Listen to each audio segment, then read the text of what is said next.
Welcome to Performance Studios and another one of our Logan Writers Festival interviews. Today I have the fabulous, the fantastic Bindi Topan. Oh my god.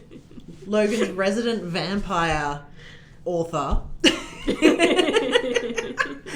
And one of the people that is the lifeblood of the Writers Festival.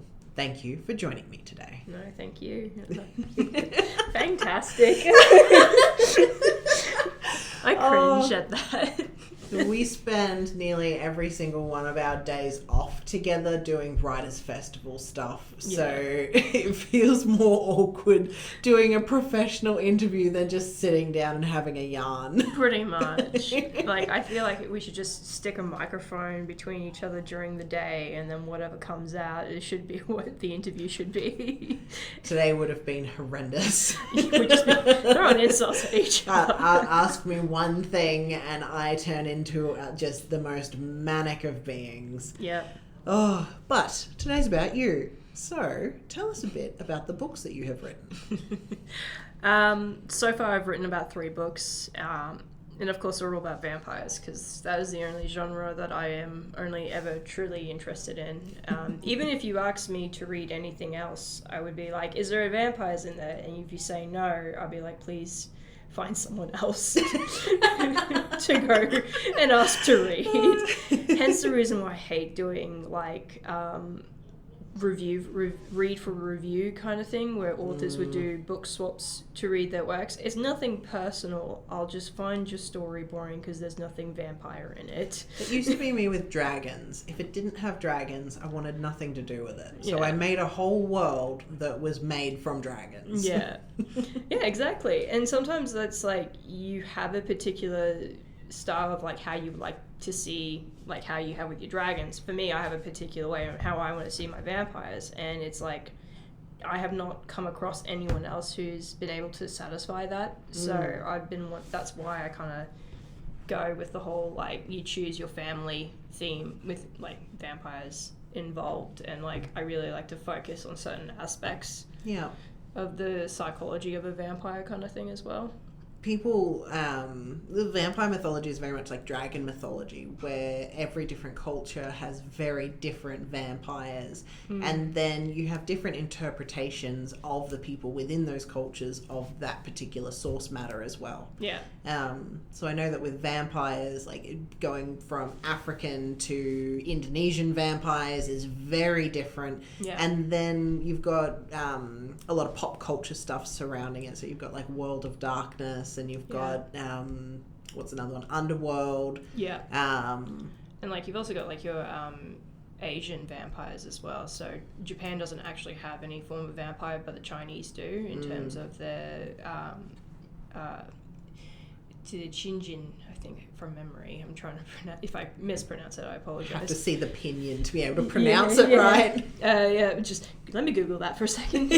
But he's known as the hopping vampire, and so like it's funny because when I did like a whole workshop about different vampires from different cultures, and it's like we've all either when we were separate, like not interacting as much in ancient civilization times, we seem to have a similar idea of a creature devouring people, either whether it be their soul or their blood kind of thing. Yeah, even in like Indigenous Australian culture as well. Yes. Got like the red frog that will eat and regurgitate someone until they become another version of them. Yeah. Yeah. It's the Yara no Mi. Yeah. I made it into a D&D creature once, and we ended up just calling it the Yarras. Oh my god.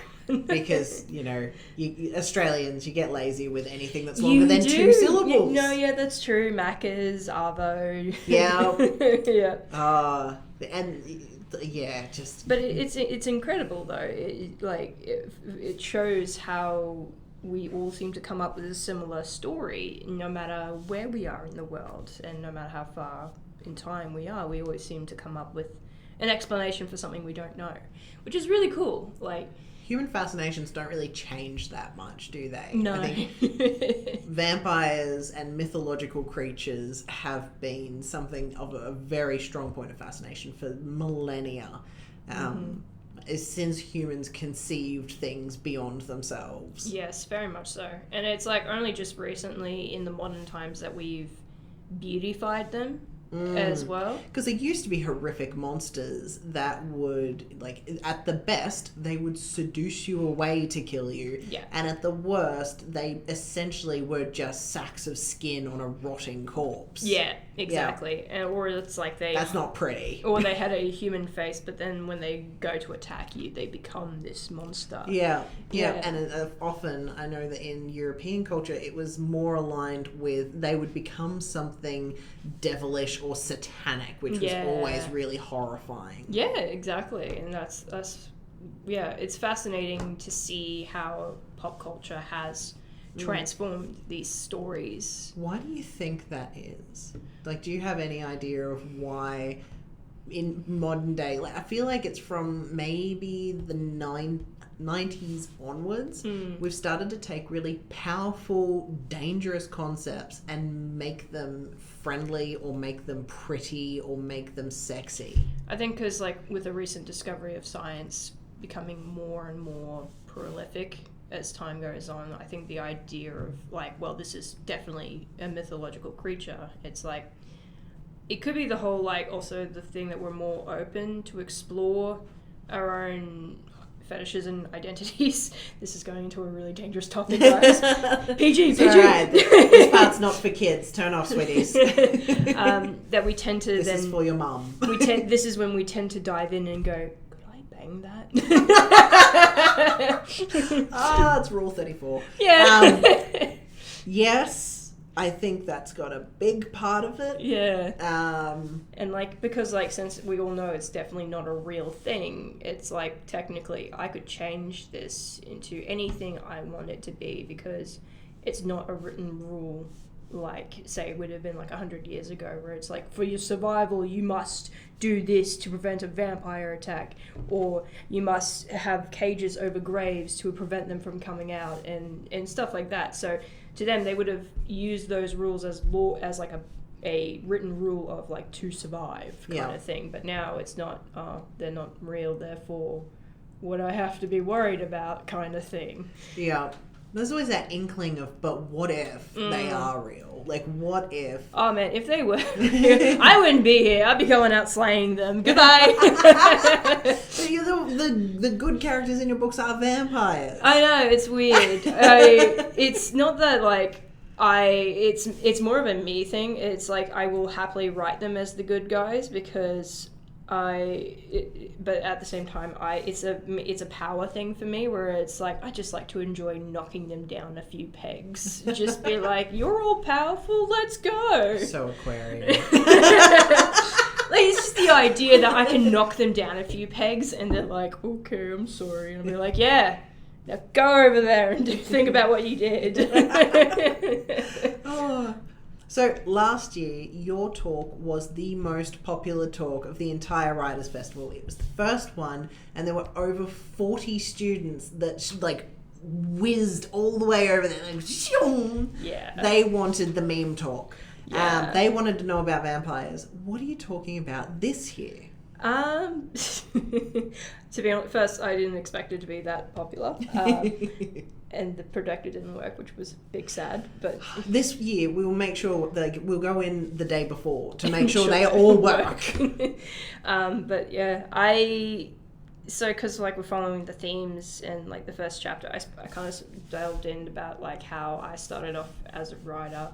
I'm kind of doing that again, just a little bit, touching on it a little bit for those who weren't there last year kind of thing, because it's like, I can't really assume that everyone's heard my story, so therefore it's like, I gotta touch on it a little bit, but talk about, like, what I really learnt within the last year as well, because so much has drastically changed for me, that my whole course trajectory of what I was predicting has just gone to the wayside in a good way. Yeah. And I realized, oh, like, crap, this is not what I expected. So, like, I don't want to give too much away to the talk, but, like, because if I talk about it here, then that's it. Like, goodbye, that's it. You don't have to come to the talk. No, you don't have to see. You don't have to see me. You get to see the memes in person if you come to the talk. Yeah. But that's what I like. It's that growth and learning period of like, oh, I actually need to do this. Yes. In order to be where I actually really want to be, kind of thing. So that's what I'll be touching on, really. It's like making the magical tangible. Yeah. Very much so. I find that so many authors have that because we're not ever told that, okay, when you want to be an author and you want to write fiction, you write your book and then these are the next steps very clearly to find success. It's like having a kid. Where's the manual for that? Yeah. Or like, yeah, exactly. It's like having a child and being like, now, why is it making noise? Is this a good noise? Is this a bad noise? Do I hold it like this? Where is that smell coming from? Yes. And it's phenomenal that there's no clear path when it is something that is fundamental to human nature. Like mythology. Yeah. It doesn't matter where we are. It doesn't matter what circumstances we're in. We always come up with our own mythology. Like household mythology. Yeah. It's like, oh, if you put something there, it's going to get lost. Yeah. Or, the dish fairy arrives. You have mythology around, superstitions around your own home. You do. And you have them around your workplace as well. And you also have them in families. Yes. When you go over there for Christmas, we all have a family tradition. And it's like we make traditions and sayings. And it's like knowing that when spooky grandma says that she's had a dream in colour and she doesn't have a dream in colour, that means it's psychic. That means it's going to come true. Yeah. So you pay attention to the colour dream. My grandma was like, apparently our ancestors have been knocking the frames and they've been tilting on a corner. So apparently look at all the paintings to see if they've been tilted. I like this one today. Yeah, so apparently it's like they just go and tilt things for giggles and I'm like, why? Oh, that's quite charming. Yeah.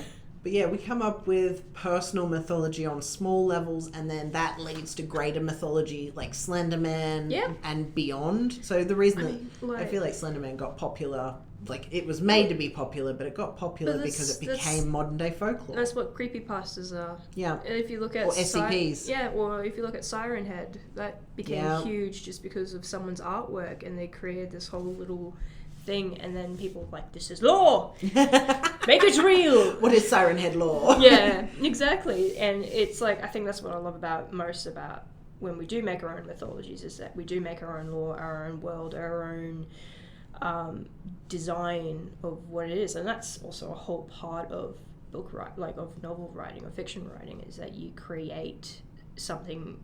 Sure, you take bits and pieces of inspiration that's of what is already there, but you make it into a whole new thing. And that's what I love about it, really, is you take those bits and go, can I stick this together like blocks of Lego, and then build from there. Absolutely. Yeah. Oh, that's so good. I love it. What's coming up for you next? What are you working on at the moment?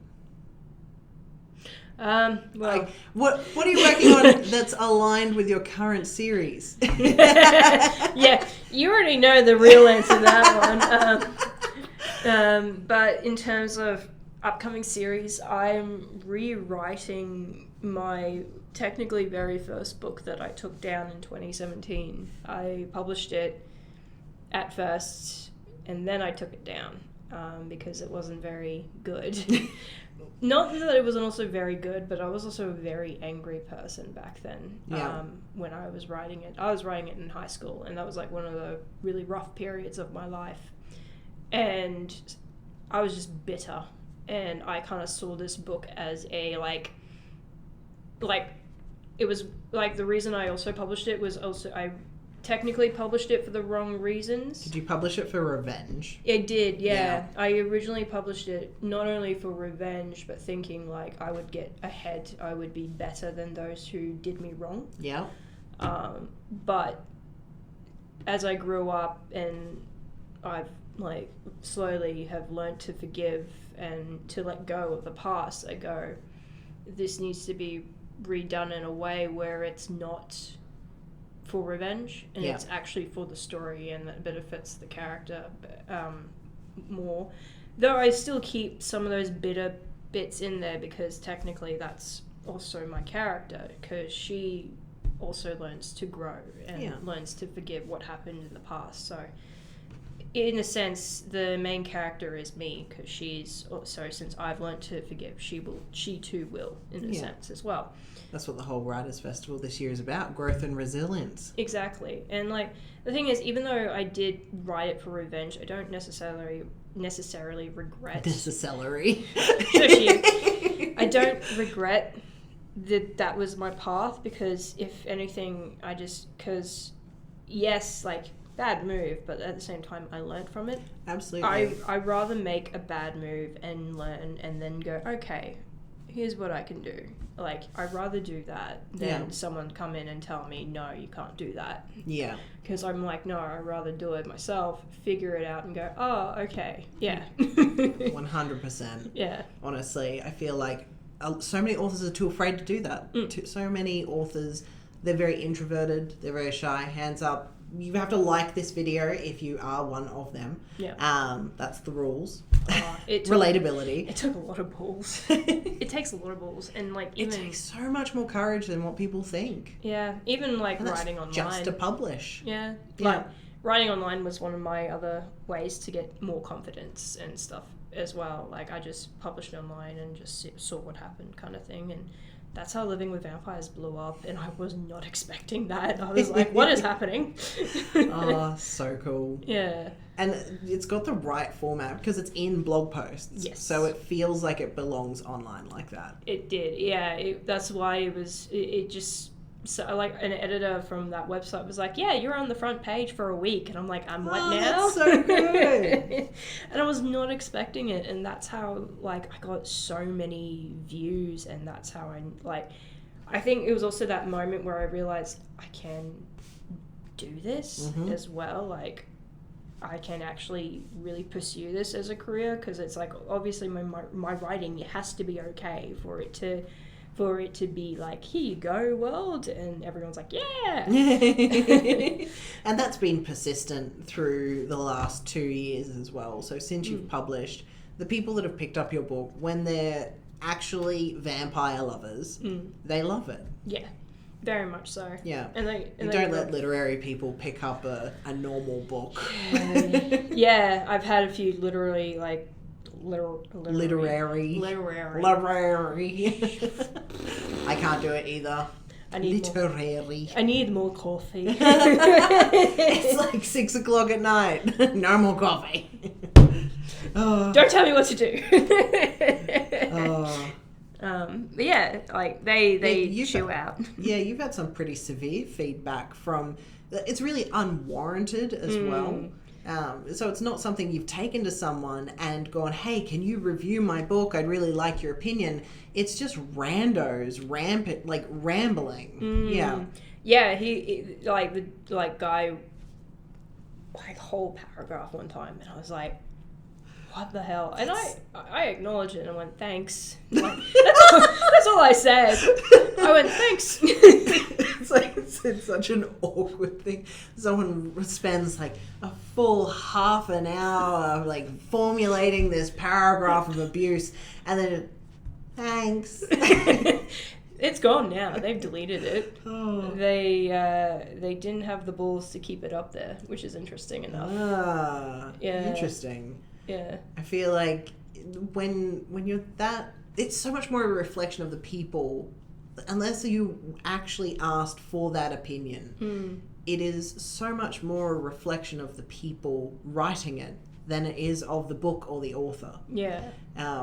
And some people use negative reviews to their benefit. So if they are writing something that's very spicy, something very sexy, and someone says, oh my God, there was way too much sex in this. Everyone else knows it's like, oh, I want that. Yeah, exactly. Or if you're reading horror or if you're reading something that's meant to be frightening and someone's like, oh no, it was too grotesque. Oh my gosh, I couldn't handle it. You know then that it's for you. If someone says, oh my gosh, this was really childish, you know that it's for a younger audience. So someone's negative feedback can often be marketing. Yeah. It's marketing material for you for later. Yeah, I need to go find the thing now and just be like, this is what was said. I always take a screenshot of stuff like that just for posterity. Oh, God.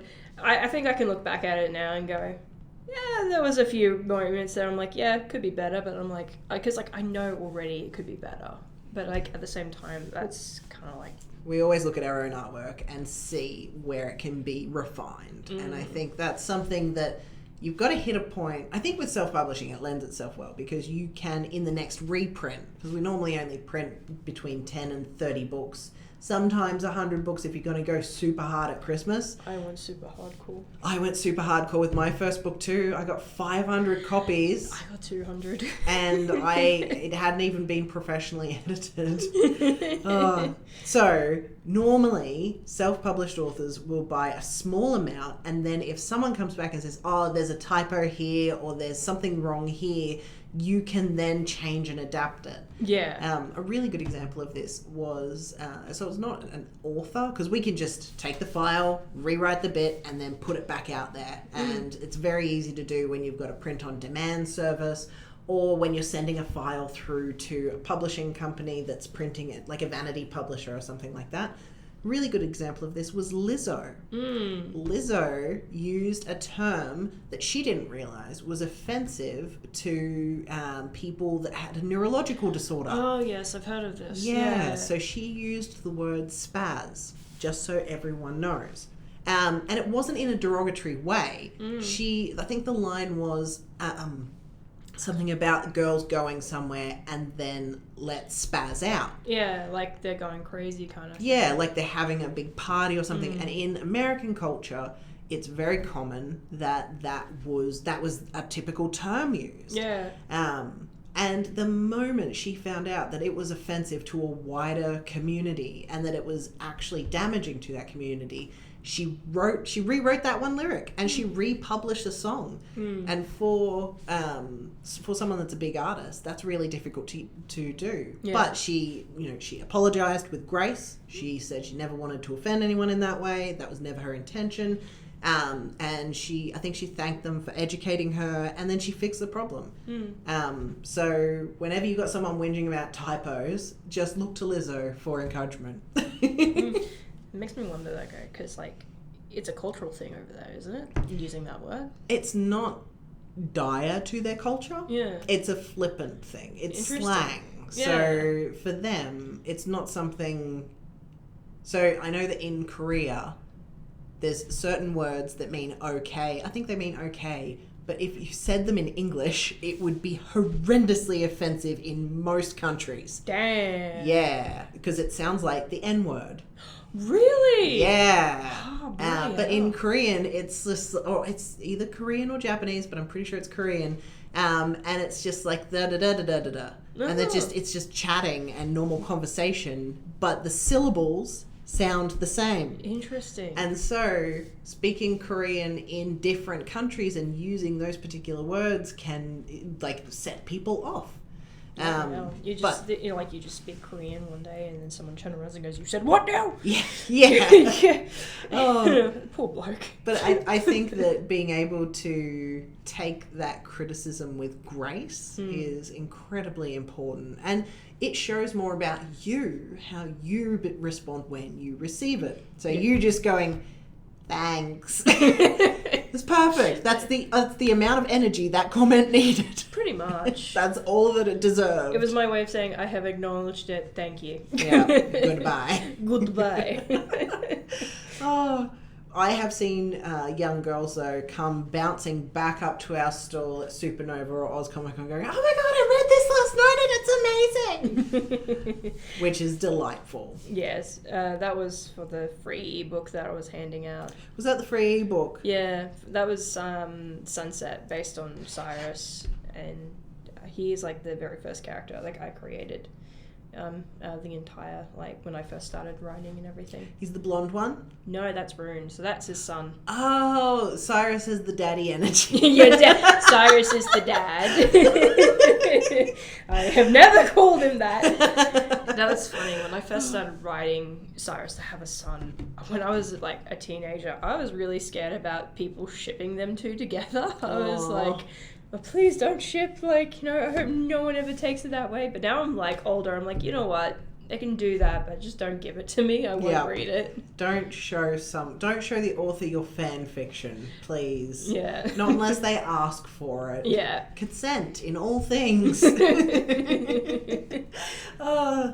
Well, thank you so much for having a chat. This is always a lot of fun. We'll have to do this more often. Yes. But the Writers' Festival this year, so Bindi's first up again, that's now her official spot. Yep. So the Writers' Festival this year is on the 9th and 10th of September. If you have school-aged kids, like high school-aged kids or upper primary, please come and bring them along. It's going to be a fantastic time. They're going to get levels of education about writing as a career and everything that surrounds writing, the different stories around how to become a writer, how people did become writers, and their journey right up to date at this festival. This is the place to be for all aspiring authors and budding writers. And that also includes people that want to illustrate, that want to market books, that want to have anything to do with books. This is the place to be. So come and see Bindi. Thanks for coming. You had to build that up, didn't you? Because you knew you were going to mess that up. I did. Yeah. I was trying to think of a way to incorporate it, and it just sort of clunked out. Make sure you take a bite out of that like button and tear into that share. That's the one. I love it. Awesome. We will see you in September.